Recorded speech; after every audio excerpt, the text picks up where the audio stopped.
Good morning. Welcome. This is Hollywood to Houston. I am your host, Sandra Del Cid. Today we have a guest from Houston, Texas, just around the corner. So I'm so excited to have Matthew Carter today with us. He has 20 years of film experience, acting and theater, and not just in Texas, but all over the world. He went to school to DePaul University and has a master's in acting and film and has worked all over the world. So I'm so excited to have him today.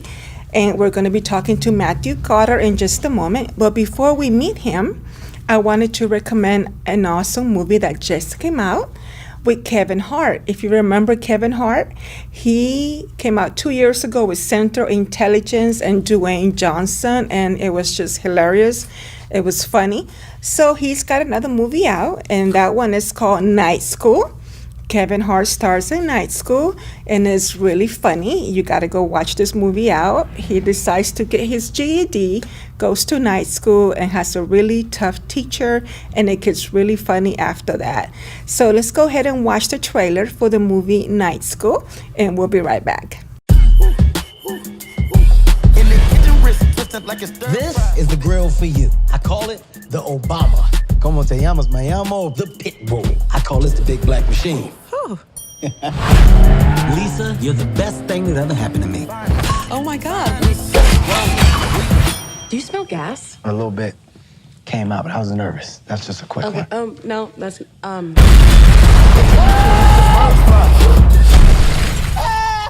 got 13-degree burns on my ass. You're the best salesman I've ever seen. I can see you being a stockbroker like me. Can't you give me a job? I wish I could. My bosses won't let me hire a dropout. Look at Mark Zuckerberg. He dropped out of Harvard. You dropped out of Piedmont High. I was a couple credits shy of graduating. I gotta get my GED. I'm the principal of this school. I can do whatever I want. You're in my house. Are you using a black voice? No, I don't hear color.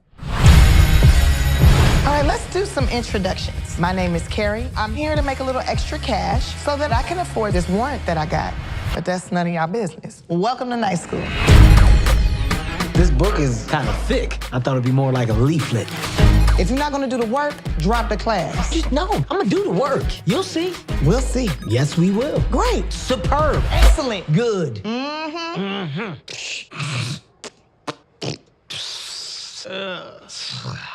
Yeah. You're gonna be a financial analyst? I am, and it starts immediately. I've been waiting on the Lord to bring me a pint-sized little man who can fill this out. Come and get your chicken from the Lord. You take that test, or I tenderize your ass. I rebuke you. Take this damn suit off. Are you trying to get your GED? Are you trying to get your GED? Yes. You can get out my way, bitch. My suspicions were correct. Boom. You're clinically dumb. There is no cure for what you have. Oh my God. I got learning herpes. I got the gift to keep on giving. Boy. You did the black voice thing with him? It's not a black voice, not a black voice. You don't remember when you was in that meeting, you was like, we gonna get it lit up in here, this meeting lit. It was very lit. I keep it 100. When have I ever not kept it 100? Good morning. Welcome. This is Hollywood to Houston. I am your host, Sandra Del Cid. Today we have an amazing actor. His name is Matthew Carter. Welcome. Thank you. Thank you. He lives in Houston, Texas, so it's always awesome to have our local actors here. He has been in acting for the past 20 years. He has a degree in acting from the Theater Film DePaul University, a master's degree. He has worked on stage internationally and locally. Matthew, welcome. Thank you. So I just went to the festival. What was the name of the festival? I forgot. The Gulf Coast Film and Video Festival. Yes, and I was invited, and I saw, it's right by the lake, and there's boats. Beautiful there. And I'm like, I gotta go there because I love water and I love boats. So we went to this place, and I saw your feature movie, Illusions of Sin. That's correct. Yes, Illusions of Sin. Yes, and it won a prize. Yes, it won Best Feature for the year. So it's a feature-length film, Illusions of Sin, directed by Clay Ayers.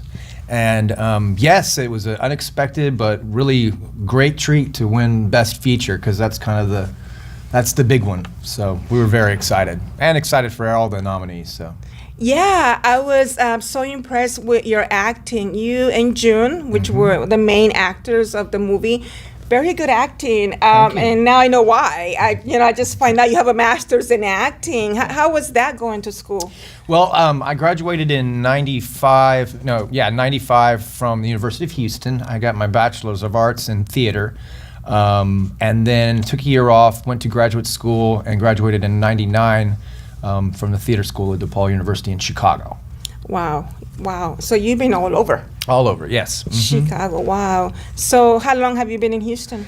Well, I was born here, but I was raised kind of overseas as sort of an oil field brat, if you will. You might say an army brat. Well, I was an oil field brat. Lived all over the world, really, with my family, and came back to the United States and graduated from Memorial High School here in Houston in 91. And theater was always something that I did. Theater, gymnastics, baseball, that kind of thing. But we moved around a lot, and so being part of theater was really a big deal, because I was able to find my little family, my little tribe, if you will, pretty quickly when you have to kind of assimilate into new schools and things like that. And so I just kept pursuing it, and here we are. I moved back to Houston in 2005, I believe. Wow. Well, it's so nice to have you.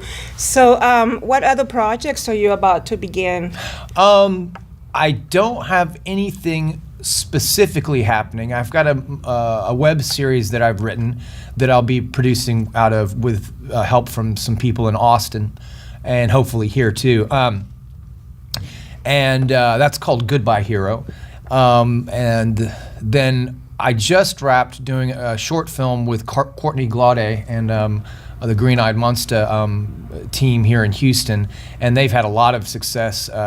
Courtney Glaude is an auteur, that is, he does basically everything with his company, and they've been very successful. So I'm very glad to be working with him, and we have some production spec type stuff that's beginning to start probably as we speak. And I've been told that I'll be working on that. Oh, wow. Series, yeah. Sounds like fun. Congratulations. Thank you, yes. Now, going back to your feature that just won, Illusions of Sins, I spoke to the director the night that they showed it, the screening, and he told me they shot it in 17 days, I believe, if my memory is correct. Yes, I believe that's correct. That must have been tough. Well, it was, particularly because I'm in almost every scene of it. But Clay Ayers and his team, Carrie Fitch, producer, Trey Stanley on camera, they had a very efficient, very organized team. So things were laid out in a very appropriate way. Clay's just a great director to work with. And it was nice. The pay was good, and I enjoyed it. It's kind of a kooky film. It's hard to figure out and follow at first until you go, oh, it's an illusion, And I enjoyed working with June Griffin Garcia immensely. She was a fantastic scene partner to work with, along with Jeff and Bobby Haworth. So that was really fun. So I was trying to get the main idea. Were you dead the whole time? Yeah, she's sort of bringing back a former lover through her imagination. She has a very active imagination, so I reappear in her life. The worlds kind of collide. You sort of, are we in her mind at this moment? Are we not in her mind?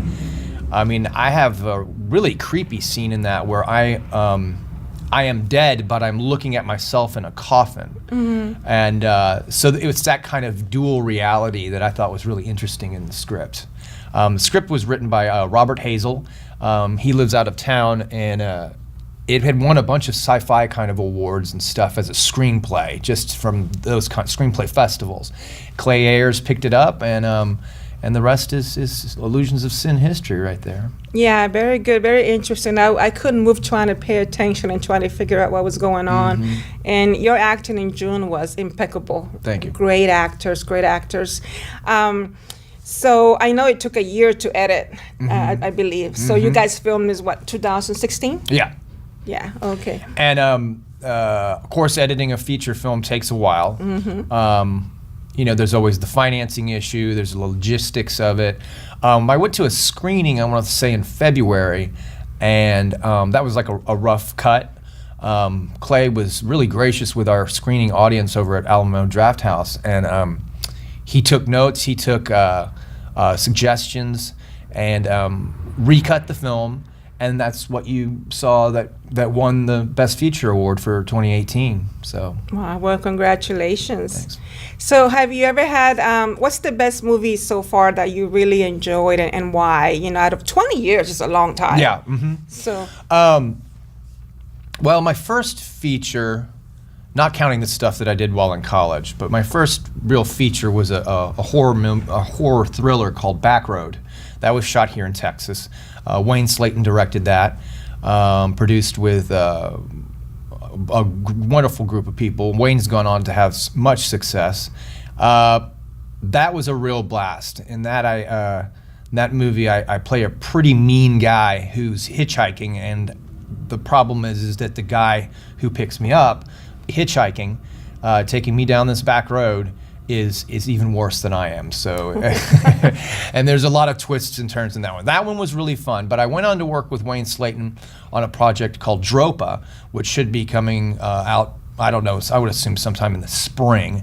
And that's a big budget, sci-fi thing, and it was all shot here in Texas too. So wow. I'm looking forward to seeing that. That was a lot of fun. Oh wow! I'm so happy that they're doing more stuff in Texas. I'm trying to bring more films to Houston, and that's the purpose of this show. Yeah. So I'm excited when stuff is happening around Texas.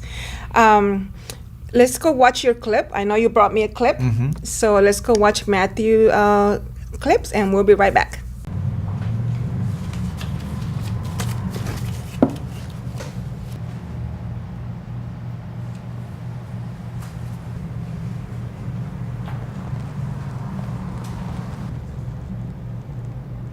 There's something familiar about that waitress. I'd say everything familiar about her. Overly so.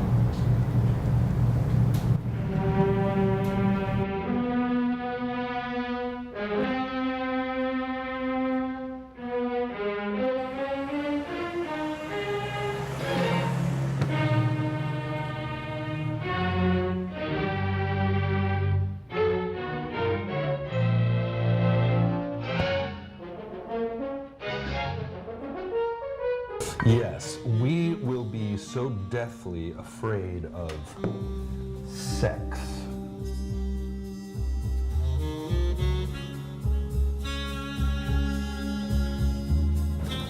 Perhaps you would like to wait for Mrs. Gladys by the pool with Mr. and Mrs. Prescott. You do think there's too much sex? For some demographics, yes. So, what can I do for you, Mrs. Gladys? It's Cynthia. Sin, actually. Well, welcome back. I hope you enjoy Matthew's clip. And we're still here in Houston talking to him. So, Matthew, over the past 20 years, who's been the most famous actor that you had the honor to work with? Oh, that's a great question. When I got out of undergraduate school in '95, my first professional contract after that was working at the Alley Theater downtown Houston. I did 2 Shakespeare plays at the Alley with Vanessa and Corin Redgrave from England.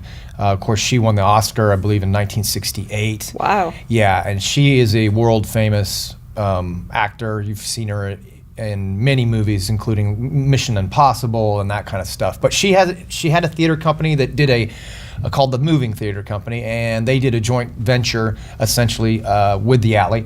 And I was cast in a small role right out of college for that. She's internationally famous with internationally famous family. Her daughter was killed in a skiing accident, but her daughter was Natasha Richardson, and she was married to Liam Neeson for a long time. And but other than that, in more recent times, James Hong is definitely somebody that I've worked with. We know him from Blade Runner and Big Trouble in Little China, amongst probably 100 other feature films.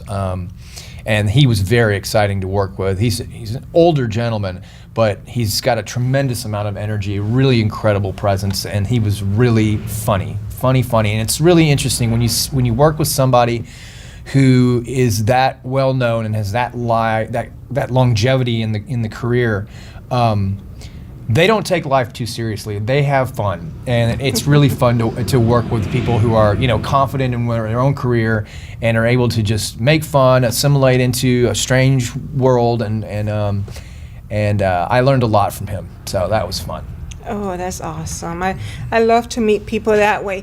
Now, do you ever get nervous on set? And if you ever have, what do you do to relax? Do you have any techniques or what? I mean, I'm sure they have a class about that somewhere in school. Yeah, they do. You learn a lot of tricks. Sometimes that sort of anxiety or that energy of nervousness, you can use that as an actor in terms of, informing the audience about how high the stakes are, how important everything is.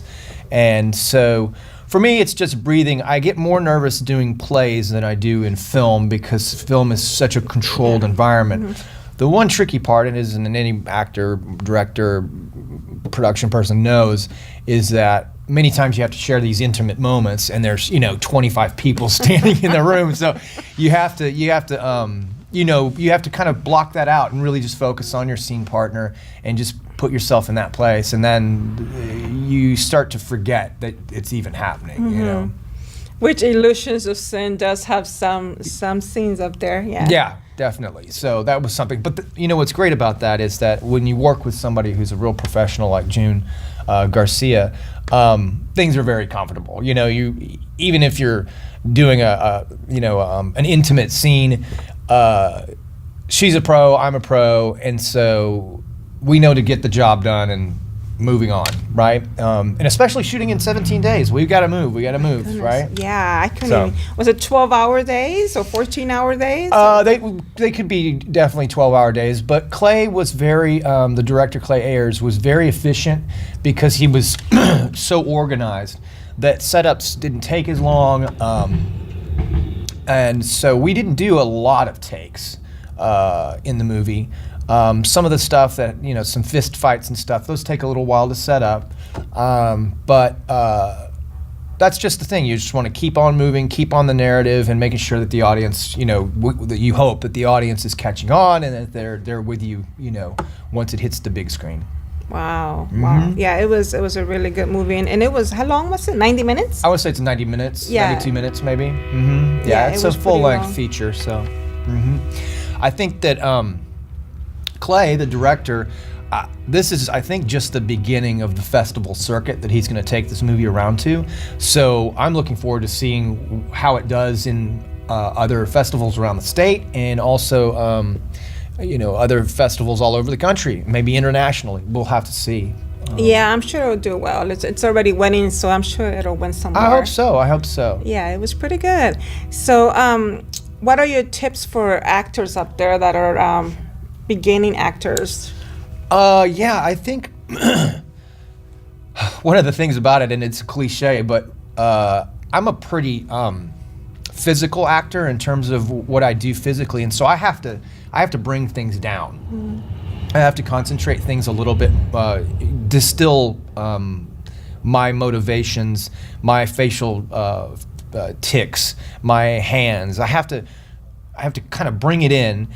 The other thing is eye lines and whose eye you're looking at. How are you tracking the other person's face? So it's really technical in many ways.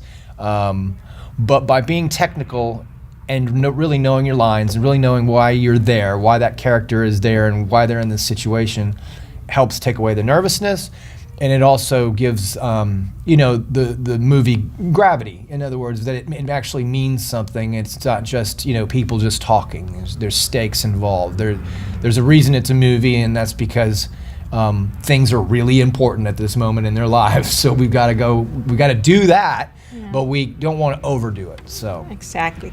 And your IMDb says you've done international commercials. No, actually, that's internationally. I've played in the theater. Okay. I've toured all over the country, mostly doing Shakespeare.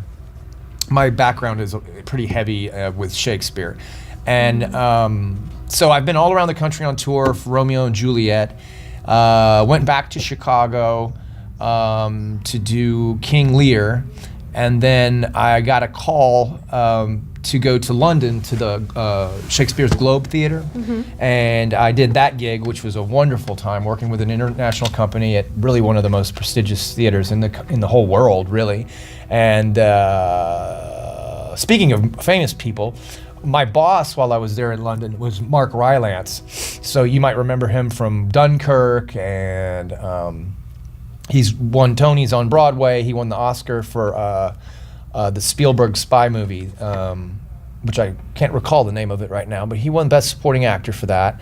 He's a great guy to work for, and just being over in London and really in that old city, and it's the city really embraces, theater. It's part of the culture big time, as it is in other places. But London is quite something. It's up there with places like Milan and Paris and New York and Los Angeles, really, for that matter. There's a lot of theater in Los Angeles. Most people don't know that. So that was a great experience. And then following that, around 2004, I decided I was going to move from Chicago to Austin. I lived there for a year and got a call to go audition here in Houston for Hamlet at the Houston Shakespeare Festival at Miller Outdoor Theater. And I got cast in that, played Hamlet for that show, and that was an exciting time. So that kind of cemented me back home here in Houston, where I've just built a lot of relationships, and it's really been a blast. A lot of personal changes for me, but also great friendships have been built. And what's nice is when you get those phone calls, you didn't even have to audition, like, hey dude, I need you in this movie. So when you build those relationships, that tends to happen more and more. So it takes the it takes it off of the actor to have to be constantly chasing the dragon of audition after audition after audition. Yeah, it gets tiring. It can be, and rejection is rejection. And I think as you get older as an actor, this is the big thing: is you really, really just can't take it personally if you don't get cast. You really have to be able to move past that rejection piece and just keep doing it. Don't give up. Don't give up. Yes, because they might be looking for a certain look for that movie, and you might not have that look for that character. So don't take it personally. Just keep trying. Yeah. Keep trying. Right. Now, when you were in London, did you have to do a British accent or? No, actually, I didn't. We had an international cast, so we had cast members from New Zealand, Japan, Canada, all over, and so we were allowed to use our own regional accents. Okay, good. And so we didn't have to do that. Now, I've had to do a lot of accents in my career, both in film and in theater. So I'm very used to learning accents, and that's a big thing to be able to do. The biggest deal is, I think, for me, as an actor, speaking strictly as an actor. You want to have eye contact, right?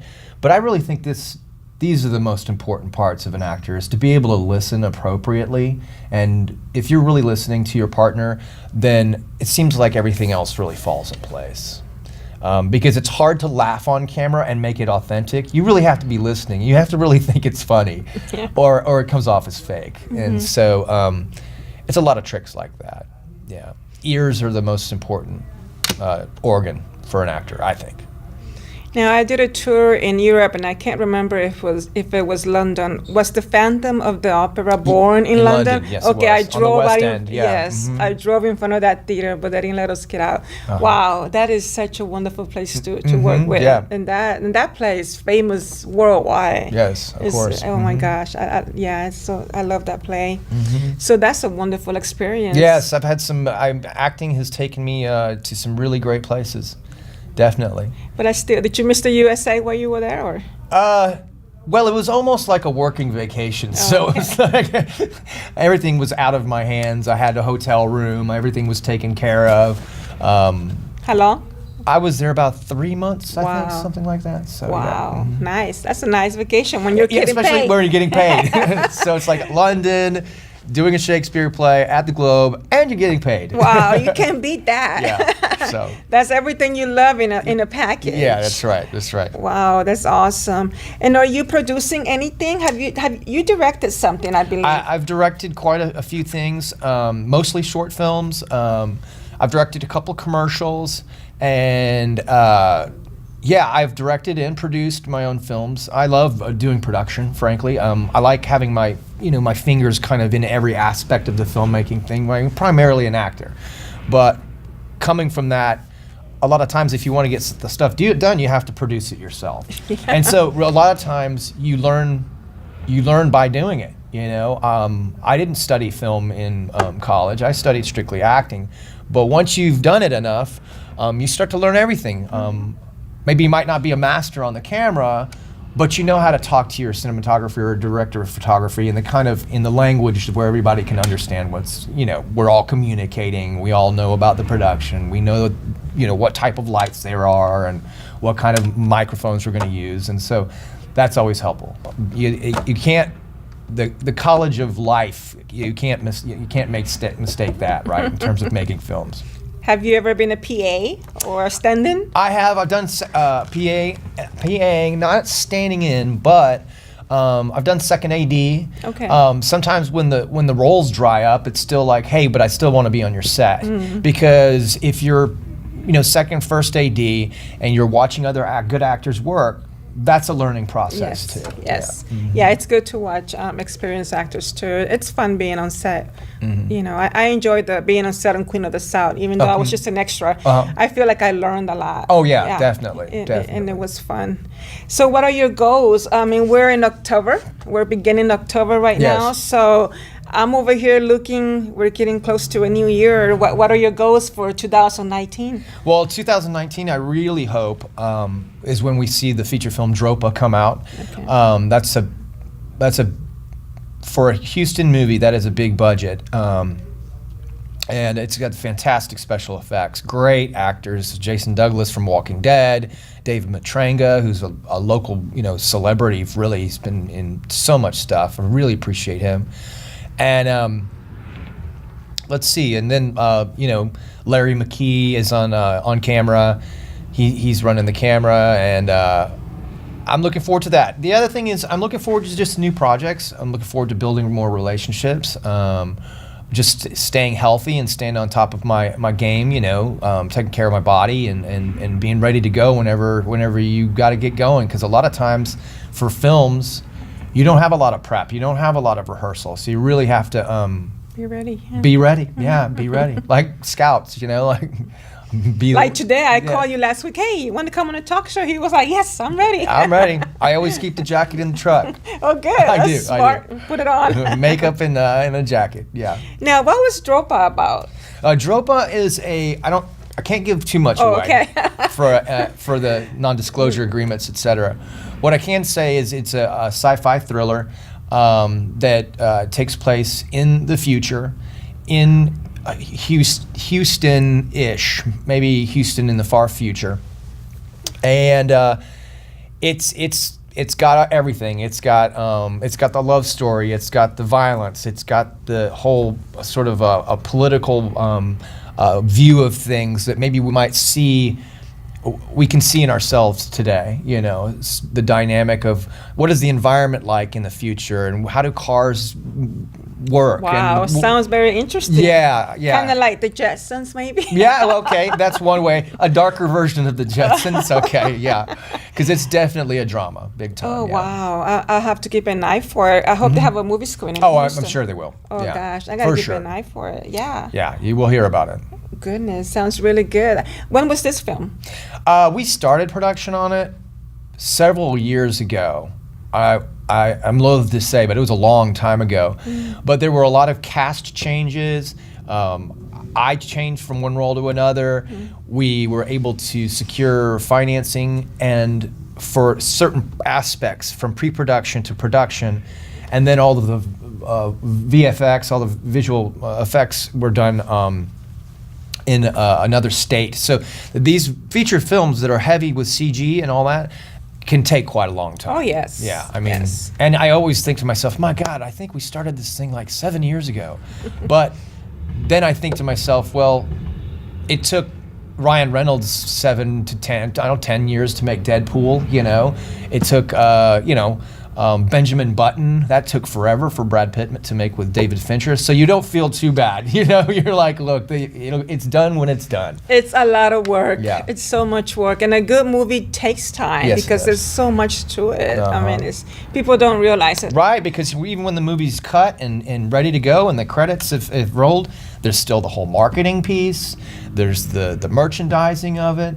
There's the distribution of it. Dropa has a distributor already, so we're in good shape there. So it's a whole process, and I know that because Clay with Illusions of Sin is going through it right now. He's still having to do the marketing. He's still having to contact marketing people, merchandising people, distribution people, and so that's a whole nother aspect of film that people don't seem to think about. It's a business. It's show business, and really, when you think about it, the business end is more or just as important as all of the craftsmanship and artistry that it takes to make a film. Yeah. Yeah, it's tedious. It's a lot of work. Mm-hmm. But the final product, it's worth it at the end. Yeah. Wow. Well, thank you for coming. Thank you very much. I'm My so pleasure. happy that I met you and that I saw your movie. I was very impressed. Congratulations to the whole cast of The Illusions of Sin. I'm sure there'll be more projects and more prizes. Yeah. So, anyway, so we'll see you next time. Thank you.